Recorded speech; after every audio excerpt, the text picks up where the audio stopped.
if you are planning to do the cam belt or clutch, consider this advice. This video is advice, or hopefully we can start a discussion in the comments, because maybe it's just my conspiracy theory. What this is about is, when you do the cam belt, you need to remove the engine support on this side. You need to support the engine, or if you do clutch, you need to remove support from this side by removing gearbox. Either way, you need to support the engine. And quite a few videos I have on my channel about cam belts. I have quite a few cam belt videos, mostly about Volkswagens. I have some Ford as well. Pretty much every time what I did to support the engine, I used a jack from the bottom. This is the sump, where, you know, the sump where the oil is. And I used plywood and supported from the bottom. As you've seen, for those of you who follow my channel, you've seen it many times. All links to my cam belts in description. And what I've noticed is that eventually, with the flow of time, engines develop oil leak, mostly around the sump somewhere. I've spoken to a few mechanics. They say, don't worry about it, it's fine, we all do that, and it's not gonna cause the oil leak.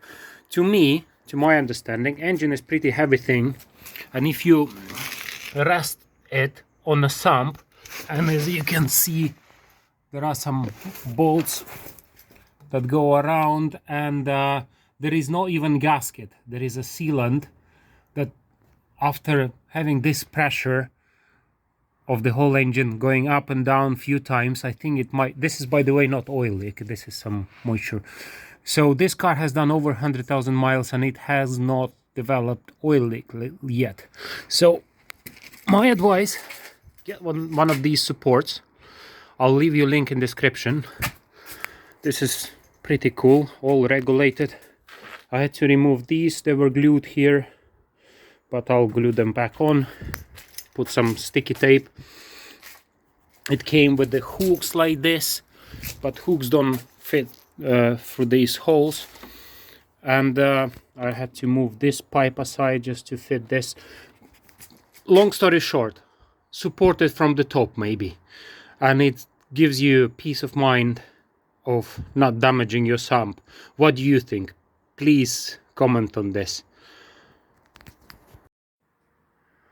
Just like an addition to what I've said above, if you're using it on Skoda, you see the way it works. It's meant to be balanced, so it supports engine on both sides, but because the support is quite close to middle here, so sometimes it can just tilt, despite that you tighten these bolts that meant to keep it straight. So I use few chisels, as you can see, and there as well, so it doesn't bend. And make sure you balance it, push this away as possible, this closer to this side, so it has to be balanced.